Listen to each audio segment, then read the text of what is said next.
Hello guys, welcome to my channel, and for today's video, sasagutin natin na ang tanong na paano 'pag nakalimutan ang password, ano ang gagawin?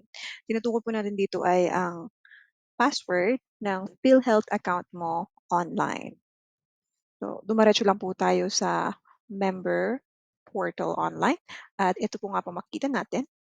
Simple lang, ilagay mo lang ang ID or PhilHealth ID number and i-click mo lang 'to sa pinakababa, ang forgot password. After nito is ito, dito ka didirekta, nakalagay, "Enter your PhilHealth identification number and email." Okay, any email address, yung ginamit mong email address, active email address kung saan ma-o-open mo pa siya. Sa akin ito ang ginamit ko or ang ginagamit ko is Gmail, 'yan. At 'wag po natin kalimutan ilagay pagkatapos ang captcha number, 'yan. At i-send lang po natin. Pagkatapos nito ay didirekta tayo dito sa parte kung saan nakalagay ang mensaheng reset your password. We have set a reset password to your email. Please check the reset password link, set your new password. Pagkatapos mo nga i-click tong back to login, i-check mo na po ang email account or Gmail account or anumang account ang ginagamit mo dyan para makita yung link. Katulad nito, yan. So sa link na yan, marireset na yung password mo.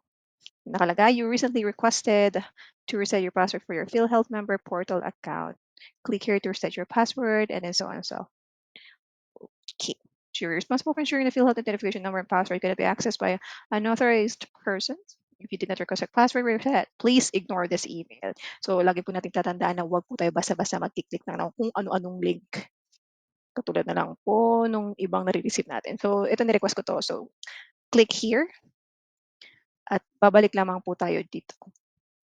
Ayan, sinaset ko na po yung bagong password. Huwag po nating kalimutan na 'pag naggagawa tayo ng password or gumagawa tayo ng password, may mga requirements yan para strong ang password natin. Minimum of 8 characters, maximum of 32 letters. Maintain at least kahit isang number lang, at least one of uppercase letter or malaking letra, at least one lowercase letter, maliit na letra, and must contain at least one, kahit isa lang na special character, katulad na lang po na makikita natin dito.